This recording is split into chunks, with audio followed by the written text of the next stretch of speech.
ठीक है, अभी तक हमने देखा कि इंडिया में जो ईस्ट इंडिया कंपनी थी वो व्यापार के नाम पे सिर्फ व्यापार नहीं कर रही थी, बाकी और चीज़ें भी कर रही थी। इंडिया के ऊपर शासन करने का, रूल करने का उनका सपना था।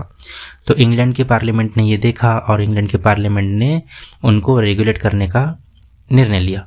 रेगुलेट करने के लिए उन्होंने कुछ रेगुलेटिंग एक्ट लाए, 1773 का, 1784 का, पिट्स इंडिया एक्ट, ऐसे बहुत सारे एक्ट्स लाए। सिर्फ एक्ट्स लाने से कुछ काम होगा क्या? एक्ट्स को लागू भी तो करना पड़ेगा। एक्ट्स मतलब नियम, लेकिन नियम लागू करने के लिए कोई तो चाहिए, है ना। हमारे यहाँ पे नियम लागू करने के लिए कौन है भाई? पुलिस है, आर्मी है। अगर तुम लोग नियम तोड़ते हो तो ये लोग आते कि नहीं आते? तो लागू कौन करवाता है? पुलिस लोग करवाते हैं, आर्मी लोग करवाती है। पार्लियामेंट में जो पीएम हो गए, अपने सीएम हो गए, लोग क्या करते हैं? नियम लागू करवाते हैं। तो इंग्लैंड वालों ने क्या चालू किया फिर?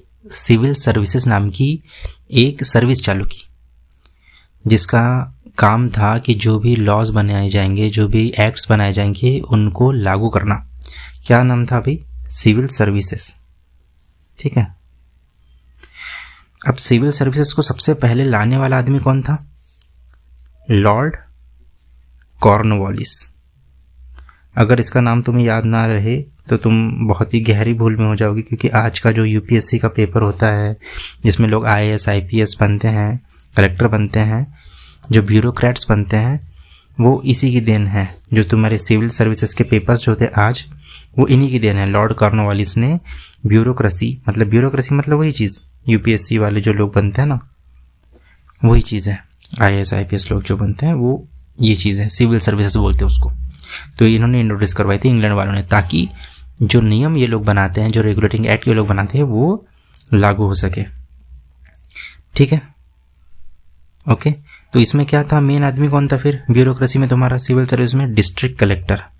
तुम आज भी सुनते हो कि डिस्ट्रिक्ट कलेक्टर की पावर बहुत ज़्यादा रहती है। तो डिस्ट्रिक्ट कलेक्टर आया कहाँ से भाई? डिस्ट्रिक्ट कलेक्टर भी तुम लोग इंग्लैंड वालों से ही लिए हो। मैं बोलता हूँ तुम्हारा कुछ है नहीं, तुम सुनते नहीं हो। डिस्ट्रिक्ट कलेक्टर किसका है भाई? डिस्ट्रिक्ट कलेक्टर जो पोस्ट आई है वो कहाँ से आई है? इंग्लैंड के लोगों से ही लाई है, उन्होंने लाई है। तो जो डिस्ट्रिक्ट रहता है, मतलब तुम्हारा जिला रहता है, जिला का जो मेन आदमी रहेगा, उस समय इंग्लैंड वाले जब यहाँ पे थे, उस समय क्या था? District collector. डिस्ट्रिक्ट मतलब जिला, जिला का कलेक्टर। कलेक्टर क्या करता है? कलेक्टर का नाम सुनो, कलेक्टर। कलेक्टर मतलब कलेक्ट करना। क्या कलेक्ट करता था भाई? वो रेवेन्यू कलेक्ट करता था, टैक्स कलेक्ट करता था, जस्टिस देता था लोगों को। मेंटेनिंग लॉ एंड ऑर्डर मतलब दंगा फसाद नहीं होने देता था। वो भाई लॉ है, वो लॉ से सब चलेंगे, ये चलते थे। ठीक है। तो जो इंडिया में ये सिविल सर्विसेज होती थी, ऐसे इसको क्या बोलते थे भाई?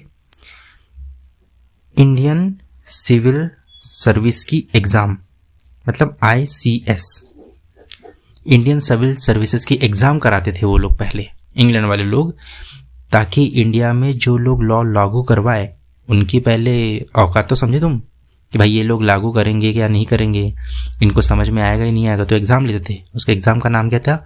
Indian civil services. ठीक है। अब इसके बाद सिविल सर्विसेज एक हो गया, ब्यूरोक्रेसी होगी, IAS IPS ये लोग बन गए।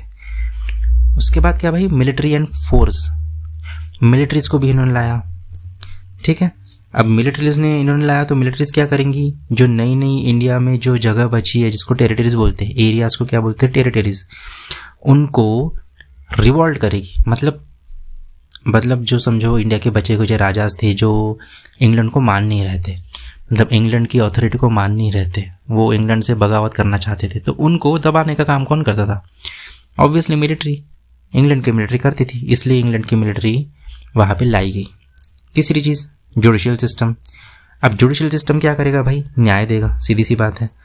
लेकिन जुडिशियल सिस्टम जो था इंडिया का अलग था, इंग्लैंड का अलग था। अब इंडिया का जुडिशियल सिस्टम था भाई हर धर्म का अलग अलग, लेकिन इंग्लैंड का कैसा था? सबके लिए समान था। तो वो क्या करते थे? इंग्लैंड का जुडिशियल सिस्टम इंडिया पे उन्होंने थोप दिया एक तरीके से, और इंडिया में दो कोर्ट का प्रचलन चालू हुआ। पहला कोड कौन सा था? सिविल कोड, और दूसरा कोड कौन सा था? Criminal code. सिविल कोड मतलब दीवानी न्यायालय। सिविल मतलब भाई जैसे कि शादी, तलाक, ज़मीन का जो मुद्दा होता है ना, ऐसे मुद्दे जो कोर्ट देखेगी वो उस कोर्ट को तुम क्या बोलोगे? Civil court. और क्रिमिनल मतलब भाई तुमने किसी का मर्डर कर लिया, मतलब दंगे फसाद हो गया, रेप हो गया, मर्डर हो गया, ये जो मामले रहेंगे ना ये क्रिमिनल कोर्ट रहेंगे, ठीक है। तो ये कहाँ से आया भाई? जुडिशल सिस्टम भी तुम्हारा ऑब्वियसली इंग्लैंड से आएगा। तीसरी चीज़ उन्होंने जो लाई है इंग्लैंड वालों ने, जो आज भी इंडिया में चलती है, उसका नाम है इक्वेलिटी बिफोर लॉ। अब इक्वेलिटी बिफोर लॉ का मतलब क्या है भाई? हमारे इंडिया में जब लॉज थे ना, सब धर्मों के लिए अलग थे। हिंदू लोग अलग लॉ से चलते थे, मुसलमान लोग अलग लॉ से चलते थे, ईसाई लोग अलग लॉ से चलते थे, भाई जैन लोग अलग लॉ से चलते थे। मतलब किसी को कर सज़ा देनी हो या फिर किसी को कुछ गिफ्ट देना हो तो वो अपने अपने लॉ से करते थे, ठीक है। तो उन्होंने क्या लाया इंग्लैंड वालों ने equality before law. Equality before law मतलब यहाँ पे भाई कोई भी, तुम कितने भी अमीर रहो, कितने भी गरीब रहो, कोई भी धर्म के रहो, कोई भी जाति के रहो, किसी भी, मतलब तुम चाहे मेल हो चाहे तुम फीमेल हो, तुम अगर एक लॉ से बंधे हुए हो तो बंधे हुए हो। मतलब ये लॉ अगर अंबानी को लागू होगा तो यही लॉ रिक्शा वाले को भी लागू होगा। इसको बोलते हैं इक्वलिटी बिफोर लॉ। मतलब लॉ के सामने क्या है? सब समान है। समझे क्या? लॉ के सामने सब समान है। ये किसने लाया तुम्हारा? ये भी इंग्लैंड वालों ने। तो इंग्लैंड वालों में एक नाम याद रखना, लॉर्ड मैकाले। लॉर्ड मैकाले नाम का एक आदमी था जिसने कमेटी सेटअप की, ठीक है। अब वो कमेटी सेटअप करने के बाद उसने इक्वलिटी बिफोर लॉ का कंसेप्ट इंडिया में इंट्रोड्यूस किया, ठीक है।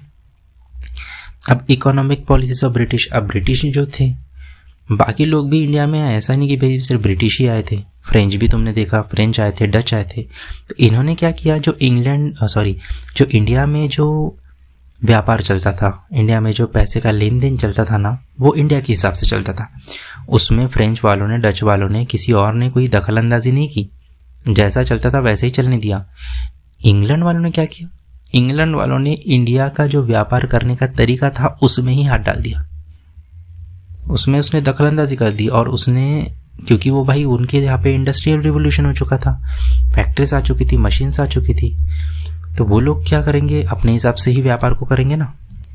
बाकी उन्होंने किया था, लेकिन इन्होंने वो चीज़ की थी, ठीक है। इन्होंने क्या किया भाई, इनकी वजह से सबसे बड़ी चीज़ हुई थी, मतलब इन्होंने एक चीज़ इंट्रोड्यूस कर दी जिसका नाम था लैंड रेवेन्यू पॉलिसी। अब लैंड रेवेन्यू पॉलिसी, लैंड मतलब ज़मीन, रेवेन्यू मतलब भाई तुम टैक्स समझ लो एक तरीके से। लैंड रेवेन्यू पॉलिसी उन्होंने ली। हमारे यहाँ पे भारत में भाई जो गांव तुम देखोगे, बहुत पहले से जो गांव थे ना, वो खेती इसलिए नहीं करते थे कि वो अमीर बने, खेती लिए इसलिए नहीं करते थे कि मैं बाहर जाके ये सब सामान बेचूँ और बहुत सारे लग्जरी खरीदूँ। हमारी खेती करते थे हमारे गांव के लोग इसलिए कि भाई शाम का हमको खाना मिल जाए, एक महीने तक हमको भोजन, पूरा खाना पीना मिल के हम सुख से रह सकें, इतना ही था। 2 जोड़ी कपड़ा मिल जाए, बस इतना ही। लेकिन इंग्लैंड वालों ने क्या किया, इंग्लैंड वालों ने पूरा ही चेंज कर दिया। हमारे गांव में जो पहले सिर्फ खाना खाने के लिए खेती करते थे, खाना उगाने के लिए, अब उन्होंने क्या किया भाई, ऐसे ऐसे क्रॉप्स ज़बरदस्ती हमारे किसानों से निकलवाना चालू किए जो उनके फ़ायदे में थे। उनको कमर्शियल क्रॉप्स बोलते। कमर्शियल क्रॉप्स मतलब क्या, ऐसे क्रॉप्स जिनका फ़ायदा बाज़ार में होगा तुमको। मतलब समझो तुमको कपड़े पेंट करना है, तो पेंट करने के लिए कौन सी, मतलब अलग अलग कलर्स के तुमको क्रॉप्स उगाने पड़ेंगे, फूल उगाने पड़ेंगे। नीला कलर है तो नील के पेड़ उगाने पड़ेंगे। तो नील के पेड़ों को तुम खा नहीं सकते, लेकिन उसका तुम ड्रेसेस बनाने में इस्तेमाल कर सकते हो कि नहीं कर सकते।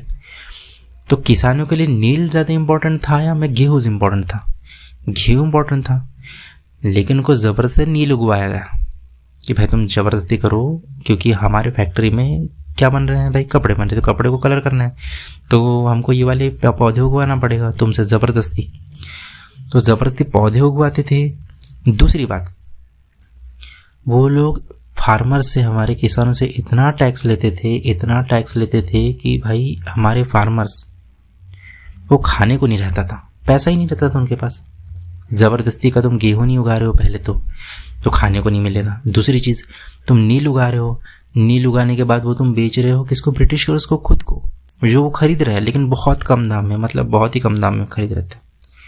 तो हमारे पास पैसे ही नहीं बचता था किसानों के पास। तो किसानों को ज़बरदस्ती भाई मजबूरन किसानों को अपनी ज़मीन गिरवी रखनी पड़ती थी साहूकारों के पास, मनी लेंडर्स के पास, ठीक है। उनके पास पेमेंट लेते थे वो साहूकारों से और ज़मीन गिरवी रखते थे। तो फिर पता ही है साहूकार क्या रहते भाई, साहूकार तो भाई उनकी ज़मीन छोड़ेंगे थोड़ी ना, ले लेते थे। इस तरीके से उन्होंने अपने किसानों को, भारत के किसानों को पूरा ही गरीब बना दिया, पूरा ही गरीब। ना भारत के पास मतलब हमारे पास ना कुछ रहा, ना बेचने को रहा, ना खरीदने को रहा, ठीक है।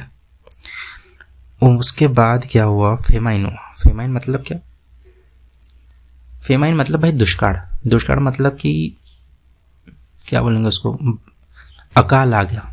अकाल मतलब 1860 से लेके 1900 तक, 1860 से लेके 1900 तक भारत में ग्रेट फेमाइन आ गया। ग्रेट फेमाइन, फेमाइन मतलब ना कुछ सूखा पड़ गया, पूरा सूखा, कुछ भी नहीं था। इसको भी कम करने के लिए ब्रिटिशों ने कुछ नहीं किया। लोग बोल रहे थे, ब्रिटिश बोल रहे थे कि भाई तो नेचर के कारण होता है फेमाइन, सूखा पड़ना, बाढ़ आना, ये तो फेमाइन के कारण, नेचर के कारण होता है। लेकिन एक्चुअली नेचर के कारण था क्या, ये ब्रिटिशों ने ज़बरदस्ती जो हमारे को नील उगाने के लिए, गेहूँ कम करने के लिए ये जो ज़बरदस्ती किया, हमारे लिए लैंड गिरवी रखनी पड़ गई। इसके कारण हमारे किसानों को ना खाने को मिला, ना कुछ मिला, सूखा पड़ गया पूरे इंडिया में। लोग मर रहे, बहुत मरे। हमारे किसानों को कमर्शियलाइजेशन करना पड़ा एग्रीकल्चर का। कमर्शियलाइजेशन ऑफ एग्रीकल्चर मतलब, कमर्शियलाइजेशन मतलब है बाजार, एग्रीकल्चर मतलब खेती, खेती का बाजार किया इन्होंने। जो खेती सिर्फ पहले खाने के काम आती थी, अभी बाजार हो गई, ऐसा हो गया था। अब हमारी खेती होती थी भाई गाँव में, ठीक है। अब गांव में जाने के लिए इंग्लैंड को क्या भाई बैलगाड़ी से जाते क्या, तो उन्होंने क्या चालू किया, रेलवे सिस्टम चालू किया। तुम्हारी जो रेल तुम आज घूमते हो, मैक्सिमम जो रूट्स है ना, वो इंग्लैंड ने ही डाले हुए हैं। तो 1853 में पहली रेलवे भारत में दौड़ी। कहाँ से कहाँ तक, मुंबई से चली, ठाणे तक पहुंची। उन्होंने टेलीग्राफ सिस्टम भी चालू किया और पोस्टल सिस्टम भी चालू किया, ठीक है। इसकी वजह से इंग्लैंड भाई इतनी ग्रोथ कर रही थी कि हमारे जो ट्रेडिशनल कंपनीज थी, इंडिया की ट्रेडिशनल इंडस्ट्रीज थी, मतलब हम पहले भाई चरखा बनाते थे, चरखे से हम लोग करते थे, धागा बनाते थे चरखे से, कपड़े बनाते थे। बाकी हमारे कलर के जो शासे हुआ करते थे, मतलब ढांचा हुआ करता था, हम ढांचे से कलर्स बनाते थे, वो सब बंद कर दिया हमने। क्यों बंद कर दिया भाई, उनके पास फैक्ट्रीज है। तुम एक कपड़ा बनाने को 2 दिन लगा रहे हो, वो एक कपड़ा मतलब 100 कपड़े 1 मिनट में बना रहे। तुम्हारी इंडस्ट्रीज क्या करेगी उसके सामने, फीकी पड़ जाएगी, टिकेगी नहीं। तो हमारे ट्रेडिशनल इंडस्ट्रीज को भी बंद कर दिया उन्होंने, हम नहीं, क्या करें। अब हमारे भी कुछ इंडस्ट्रियलिस्ट थे, हमारे व्यापारी लोग नहीं होंगे क्या, भारत के भी कोई ना कोई भारत के व्यापारी लोग तो होंगे ना। तो वो उन्होंने देखा कि इंग्लैंड के व्यापारी लोग तो बहुत ही ज़्यादा प्रोग्रेस कर रहे हैं, लेकिन हम उनके मुकाबले कुछ कर ही नहीं पा रहे। तो उन्होंने सोचा कि हमको भी कुछ करना चाहिए। उनको इंग्लैंड से कोई हेल्प नहीं मिल रही थी, इंडिया में होते हुए भी उनको इंडियंस लोगों को ही हेल्प नहीं मिल रही थी। तो उसमें भाई अगर तुमने नाम सुना होगा जमशेदजी टाटा, 1907 में उन्होंने Tata iron and steel company चालू की जमशेदपुर में।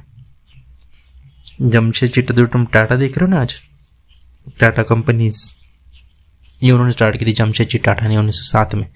कहाँ पे, जमशेदपुर में। उसके बाद एक नाम था कावासजी नानाभाई दवार। क्या, कावासजी नानाभाई दवार।